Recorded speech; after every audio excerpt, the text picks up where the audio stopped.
tout le monde. On continue notre travail autour de framework Angular. Désolé pour cette rupture. J'étais en mission, en longue mission. C'est pour ça que j'ai pas pu continuer donc les vidéos autour de Angular. Dès qu'on va reprendre aujourd'hui, on va continuer notre travail. Si vous vous rappelez bien, la dernière vidéo, c'était autour des formulaires. Aujourd'hui, dans cette vidéo, on va découvrir ensemble la mise en place des templates, bien de type de formulaire, template driven forms, qui est, si vous voulez, développé côté HTML plus que TS, quoi. Du coup, l'objectif de notre vidéo, c'est la mise en place des formulaires template driven forms. Comme je vous ai dit la dernière vidéo, donc quand on parle de template driven forms, ces formulaires sont plus simples et se basent sur notre template HTML, comme je vous ai dit tout à l'heure, et sont recommandés surtout pour les formulaires simples. Ici, à titre d'exemple, vous avez donc votre formulaire qui contient un ensemble d'éléments et vous faites la liaison entre les éléments, si vous voulez, de votre logique applicative et puis de votre formulaire côté HTML, quoi. Et pour la validation, on peut accéder à notre forme valide pour vérifier si le formulaire est valide, tout en se basant sur les règles de validation que vous êtes censé définir au niveau de votre formulaire. Donc avant de commencer notre travail, on va mettre en place déjà, donc premièrement, on va installer le Bootstrap comme étant un framework qui permet d'utiliser des classes et des styles qui sont bien définis. Donc on va installer Bootstrap, on va le configurer au niveau de notre projet et puis on passe à la mise en place de notre application par la suite, quoi. Alors je reviens vers le dernier projet, donc sous le terminal, vous allez taper la commande comme toujours npm install Bootstrap. Je vais choisir l'option Save pour que je puisse l'utiliser pour tous les projets qui vont venir par la suite. Avant que l'installation sera achevée, si je vous jetez un coup d'œil sur le node module, il apparaît bien que pour le moment, voilà les modules qui sont installés sur votre machine. Et là, donc, on voit bien l'absence. Donc, voilà, le Bootstrap, il vient d'être installé. Il est là, avec ses différents modules et ses différents composants, quoi. Une fois le Bootstrap est installé, on va passer maintenant à la deuxième étape, c'est la configuration. On aimerait bien accéder à ces différentes classes. Pour ce faire, si je reviens avec vous ici, donc dans votre application, vous avez donc un fichier style CSS, c'est un fichier global, sachant que chaque composant a son propre feuille de style, quoi. Du coup, ce qu'on va faire par la suite, c'est qu'on va configurer notre feuille de style. On va lui donner donc l'accès à ce fichier-là. Parce que là, quand je vous ai montré tout à l'heure sur le node module, là où il y a les différents modules, on va basculer vers le Bootstrap. Et dans Bootstrap, vous avez ce dossier-là, vous avez CSS. On aimerait bien rediriger l'utilisateur vers ce fichier-là qui contient les, si vous voulez, pardon, les différents, si vous voulez, différentes classes, quoi. Du coup, au niveau de notre fichier principal, classe CSS, on est censé donc faire la chose suivante. On va faire la configuration comme il faut. Je reviens avec vous vers VS Code, plus précisément vers le fichier, si vous voulez, style CSS, c'est celui-là.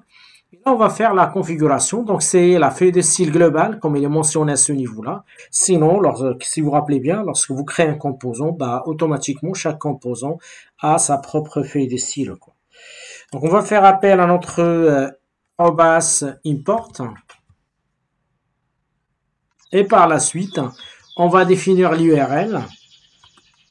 Pour notre cas, ça va être tilde bootstrap, c'est notre, si vous voulez, framework qu'on a ajouté tout à l'heure. Dist, c'est le chemin que je vous ai montré tout à l'heure, slash css et puis slash bootstrap.css. Voilà, donc le framework de style il est déjà en place. On est censé par la suite utiliser ces classes sans aucun problème.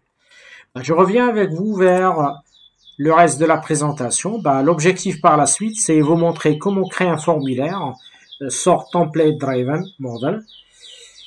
Forms et puis par la suite on est censé tester toutes les fonctionnalités de notre formulaire afin de, si vous voulez, vous montrer par la suite comment vous pouvez générer les autres situations, quoi.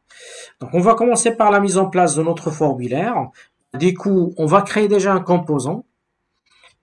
Donc au niveau de terminal, je vais demander de créer un nouveau composant avec notre fameux commande ng generate component. On va l'appeler calcul, par exemple. On va développer un petit formulaire qui demande à l'utilisateur de saisir des valeurs. On va le récupérer, on va donc afficher le résultat de la somme sur un autre champ. Donc on va créer un nouveau composant. Comme vous savez, selon ce qu'on a vu auparavant, le système il va créer donc un dossier calcul sur lequel il va mettre les fichiers suivants.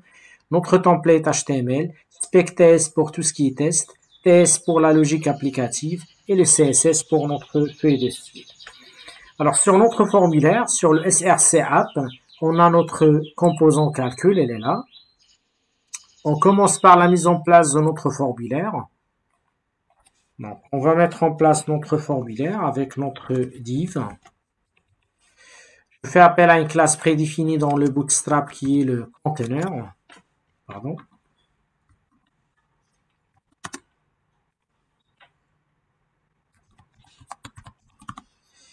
On va mettre en place notre formulaire.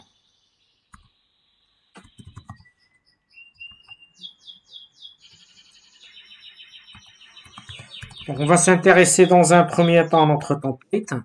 Et puis on va basculer vers donc chaque champ il est caractérisé par un label. Ici c'est N1.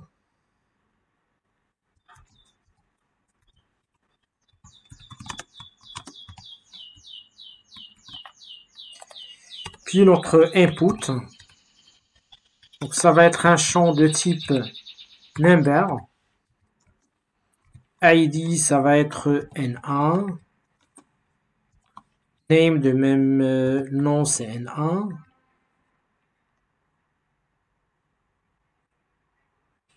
Voilà. J'aurais dû faire la même chose pour les autres champs. Donc, bien sûr, à ce niveau-là, j'ai oublié l'application de la classe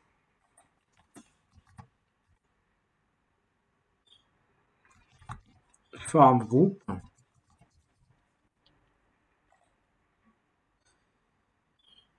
Donc ici, ça va être N2, c'est nombre 2. La même chose ici.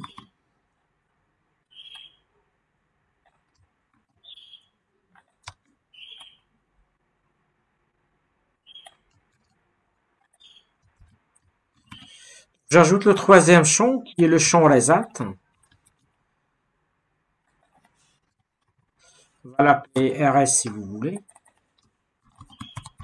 C'est là on va mettre le résultat.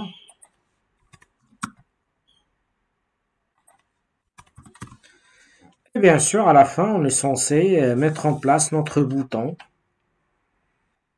qui va s'exécuter lorsqu'on va, si vous voulez, mettre en place les différentes valeurs, quoi. Bien sûr, le dernier champ result, on va le définir comme étant read only.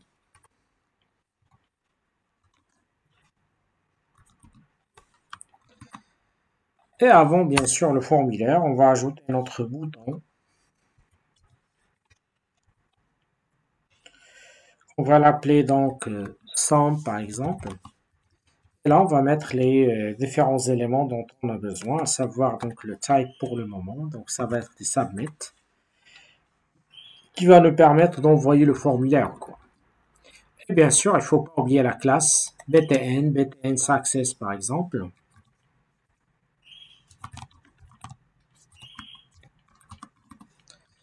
Donc la première des choses, on va vérifier notre formulaire, puis on va revenir par la suite pour la mise en place de ce premier type, Template Driven Forms. Du coup, je reviens par la suite vers la classe TS. Le sélecteur, c'est AppCalcul, parce que j'aurais dû faire par la suite. Je bascule vers le fichier principal. Donc, bien sûr, lorsqu'on va créer un projet, donc on se retrouve avec un composant de route de base, c'est le App Component. je vais aller vers le App Component HTML et là, donc, je vais faire appel à ce sélecteur qu'on vient d'ajouter avec, voilà, c'est celui-là. Donc, il apparaît bien, une fois que j'ai ajouté le sélecteur calcul, bah, le système, il me dit qu'en quoi qu'il y a un problème quelque part, il n'arrive pas à faire la reconnaissance de cet élément. Bah, tout simplement, au niveau de la logique applicative, App Component TS, on va ajouter, au niveau de import, bah, on va faire appel à notre calcul component. Donc, automatiquement, il sera ajouté comme bibliothèque. Là, quand je reviens vers le fichier HTML, il n'y a plus de problème. Là, je lance le serveur par la suite avec la commande ngserve. Il va se mettre à l'écoute sur le port par défaut, à savoir le 4200. On va tester notre page. On va vérifier est-ce que le bootstrap qu'on vient d'installer il est bien appliqué. Est-ce que le formulaire il est là. Alors déjà ici, il me dit qu'il y a un problème quelque part. C'est que, alors, il n'arrive pas à détecter en quelque sorte notre, si vous voulez,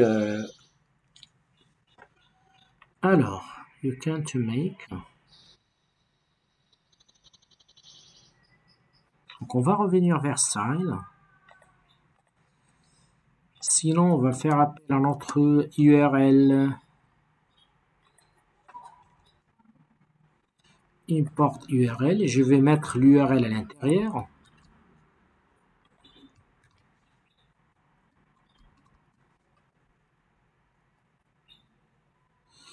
Donc malgré cette, si vous voulez, modification qu'on vient de mettre en place, le système il vient de nous dire qu'en quoi. Alors là, on va vérifier déjà notre chemin sur le node module. Alors le bootstrap.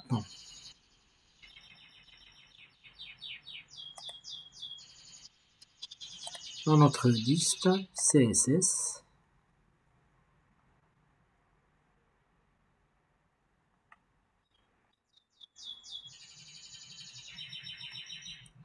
Là, on a notre fichier bootstrap.css.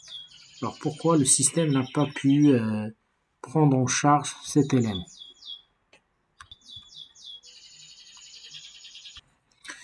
Il apparaît bien que au niveau de notre application, le système a signalé donc un problème au niveau de chemin. Bon, on a vérifié notre chemin tout à l'heure. Du coup, vu qu'on utilise la version 17 d'Angular, je vais changer le chemin. Je pointe directement sur bootstrap/des/css. Il apparaît bien que maintenant le problème est résolu sans faute. Du coup, on va basculer vers notre page localhost 4200. Alors, il y a des erreurs, on va voir pourquoi en fait. Sachant que nous, on a déjà mis en place, il applique donc la classe pour le formulaire. On a des erreurs au niveau des autres champs, quoi. Du coup, notre élément est déjà là. Je reviens vers calcul, plus précisément vers le fichier HTML.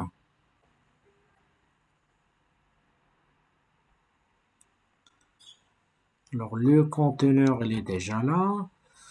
Le système a appliqué donc, si vous voulez, la classe concernant la forme. Mais on a des problèmes avec le champ de texte. On va le vérifier tout de suite.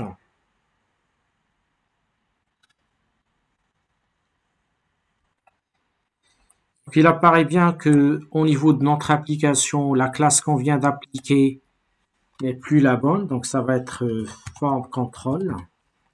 Ce sont des contrôles plutôt que ça. On peut l'appliquer, si vous voulez, en quelque sorte sur les divs. La même chose ici. Alors, j'enregistre. Là, donc, on se retrouve avec les différents champs. Donc, on a le champ nombre 1, nombre 2, et puis le champ read only qui est le champ result. Et bien sûr, on aimerait bien, quand on clique sur la somme, récupérer donc le premier nombre, le deuxième nombre, et puis afficher le résultat par la suite. Donc, pour ce faire, on a déjà notre HTML qui est là. Ce qu'on va faire par la suite, c'est que on va, si vous voulez, faire appel à notre, bien customiser notre classe applicative. C'est là on a mis, si vous voulez, c'est là on va mettre la logique applicative de l'application, quoi. Alors, du coup, ce qu'on va faire, on va basculer ensemble vers la page, vers la classe TS, c'est le calcul component.ts. Il apparaît bien que notre formulaire contient 3 champs. Bah, du coup, on aura dû faire la même chose. Bah, on va récupérer les différents champs de notre formulaire. Donc, on a le champ number 1, number 2, etc. Mais avant de se faire, bah, on va ajouter premièrement, on va importer, dans le cas de Driven, puisque là, si vous vous rappelez bien, on est en train de parler de Template Driven Forms, on est censé utiliser la bibliothèque suivante. C'est le Forms Model. Ça, c'est indispensable pour notre formulaire. Alors, notre formulaire, elle contient les éléments suivants. Le premier élément, c'est number 1, par exemple. Il est de type int. Ça peut number, voilà. Ça peut être nul. Il est initialisé au départ par la valeur nulle. Puis on va développer, on va déclarer le deuxième élément. Donc c'est le number 2 et puis result.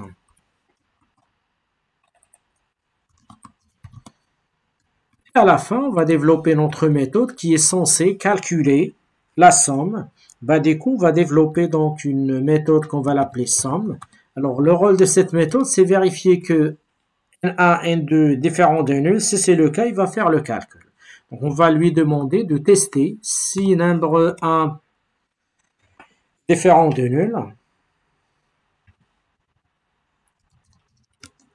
and number 2 différent de nul. Dans ce cas-là, on est censé demander au système d'afficher au result la somme de number 1 plus number 2. Alors, par la suite, on va customiser notre programme si vous voulez. Donc, on va customiser notre programme de telle sorte, on va donc lier le formulaire qu'on a créé tout à l'heure et les champs et les contrôles avec les éléments suivants. Ben, au niveau de notre formulaire, donc je vais aller vers la page calc HTML, c'est celui-là. Premièrement, au niveau de notre formulaire, on va lui donner un nom avec dièse. L'appeler par exemple, si vous voulez, calc form. C'est un formulaire de type template driven. Bah, du coup, on va utiliser le ngForm fourni par la bibliothèque que je vous ai demandé de rajouter tout à l'heure, à savoir le Forms Module. On va faire appel à l'événement ng, si vous voulez, submit. Il va faire appel, on est en train de faire le binding, en quelque sorte, donc il va faire appel à notre méthode qu'on les a appelées somme tout à l'heure. Par la suite, on va lier les différents champs. Bah, ici, pour les champs de saisie, on va le définir comme étant ngModule required, c'est-à-dire sont obligatoires.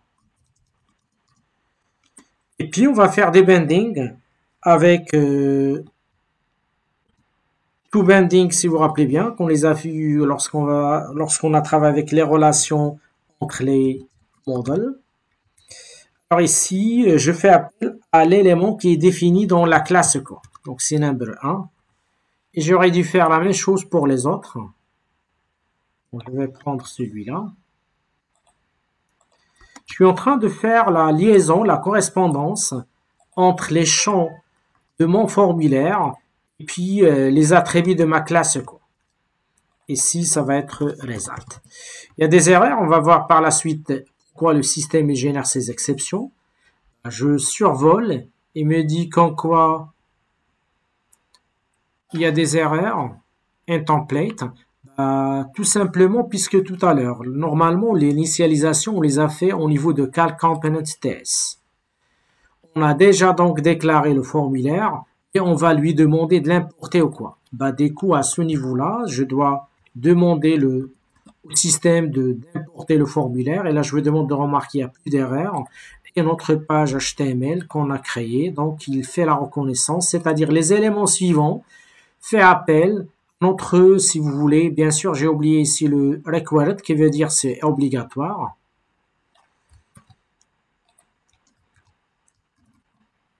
On teste notre page. Donc voilà notre formulaire. Je vais saisir la première valeur, la deuxième valeur. Je clique sur Somme, alors automatiquement, il capture les données après avoir fait appel à notre logique applicative et puis il fait le calcul nécessaire. Dernière chose qu'on va voir, c'est qu'on peut agir sur la validation du formulaire ou quoi. C'est-à-dire, on va rendre ce bouton disabled, enabled en quelque sorte, c'est les conditions, les règles de validation ne sont pas, si vous voulez, acceptées ou quoi. Alors à ce niveau-là, je reviens vers notre code, sur notre bouton, on va lui dire appliquer le disabled. Quand est-ce que vous êtes censé l'appliquer? Déjà, notre formulaire, on les a appelés calc form. Si le formulaire, si les règles de validation ne sont pas acceptées ou quoi. Dans ce cas-là, j'aurais dû faire point d'exclamation pour la négation. Calc form, c'est notre formulaire. Point form, point valide. C'est-à-dire, je suis en train de dire au système, si le formulaire n'est pas valide, pour le moment, on a défini deux règles de validation. Required pour le deuxième champ, le champ number 1 et puis number 2. Si ces règles de validation ne sont pas réalisées, vous êtes censé désactiver le bouton. On va vérifier donc sur le navigateur. Alors là, je vous demande de remarquer que le bouton il est désactivé. Quand est-ce que sera activé? Quand j'ai saisi quelque chose. Une fois les règles de validation sont respectées, dans ce cas-là, je peux exécuter sans aucun problème. Et voilà comment vous pouvez mettre en place un formulaire de ce type, à savoir Template Driven Forms. La prochaine vidéo, on va la consacrer au deuxième type de formulaire, à savoir donc le Reactive Forms, ou bien les Builder Forms. Si vous avez des questions, n'hésitez pas de les poster en dessous de la vidéo. Je vous remercie et à la prochaine.